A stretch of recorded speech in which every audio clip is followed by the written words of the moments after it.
challenge that everybody has to be the best player that they can be. And I think the thing that we're trying to focus on is to get the players to focus on the technical aspects of what they need to do to play this game.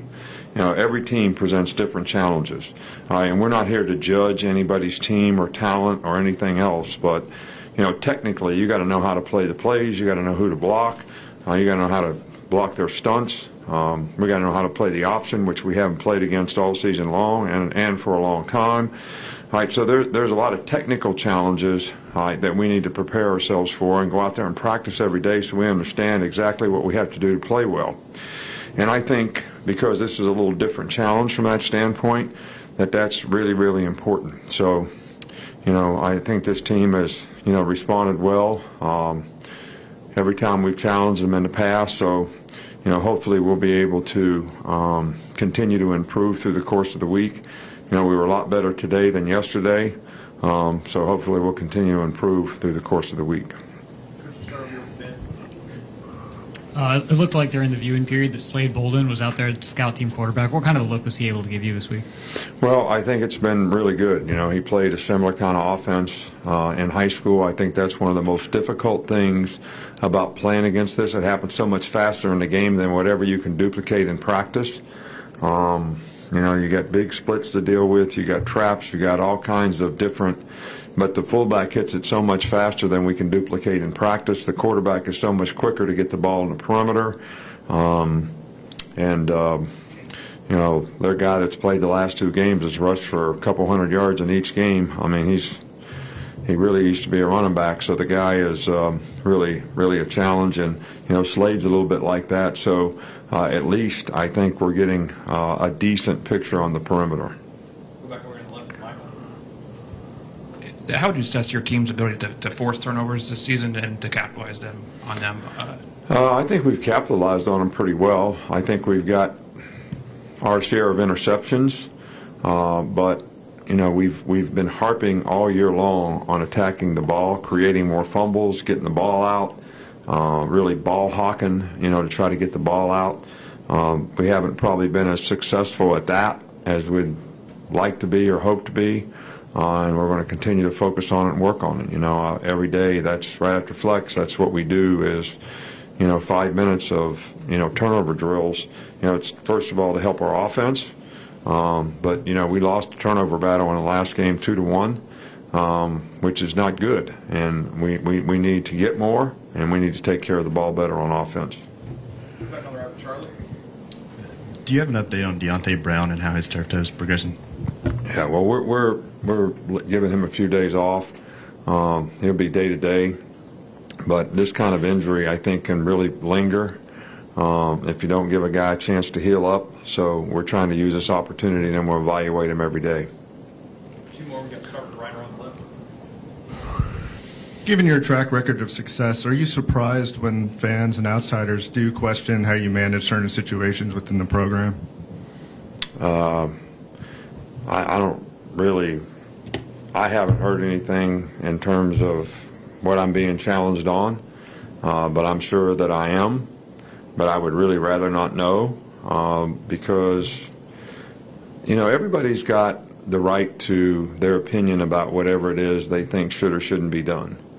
And, you know, I kind of have my opinion based on the experience through the years, and we have an opinion as a staff as to what's better, what's best to build our team and improve our team. Just like when I got asked on Monday, like, we should not play Tua in this game. Well, if we didn't play Tua in this game, we'd be sending the message to every good player that we have that they shouldn't play in the game. So eventually, why should we even play? Why don't just forfeit so nobody gets hurt, take a loss, just be done with it?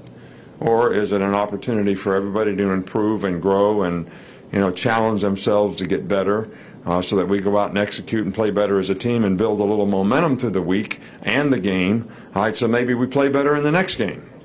So that's what I believe. And, you know, it really doesn't matter what anybody else thinks. They have every right to work like I've worked for 40-some years as a coach and get a job and have their own team. And they can make any decision that they want. I tell the assistants that all the time. You want to do it that way? Get you a head job and you can do it that way.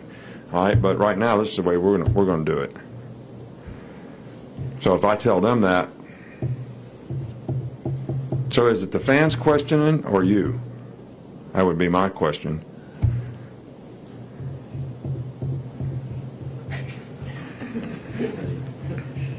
It's outside noise, but we'll just move on. I don't know of any outside noise. I don't have internet. I don't have Twitter. I don't read the paper. So I don't know. You have to be more specific.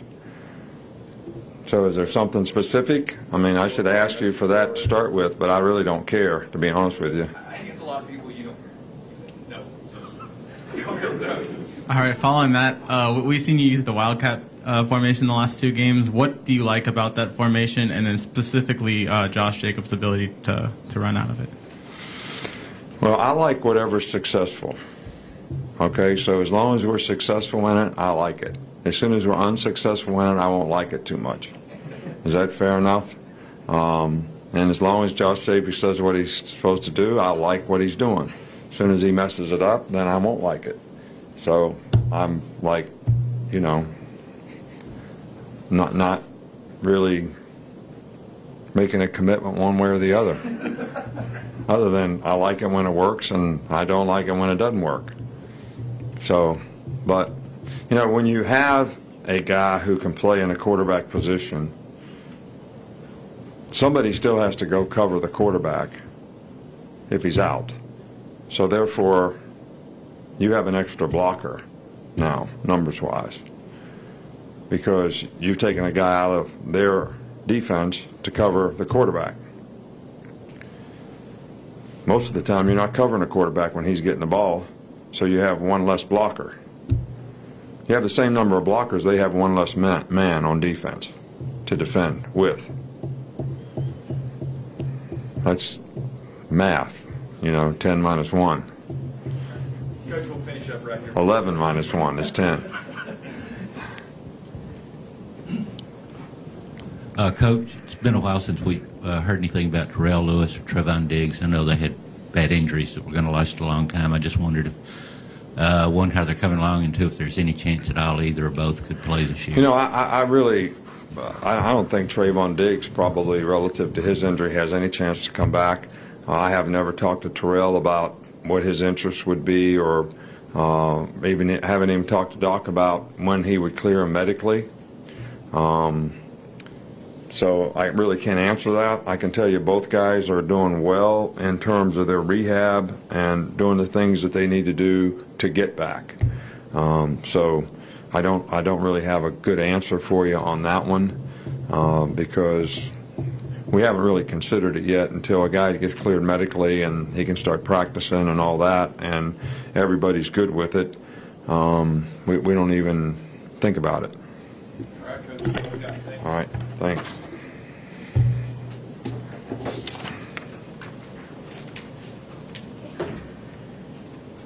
I'm going to go read the internet now because I'm really worried about where everybody's at.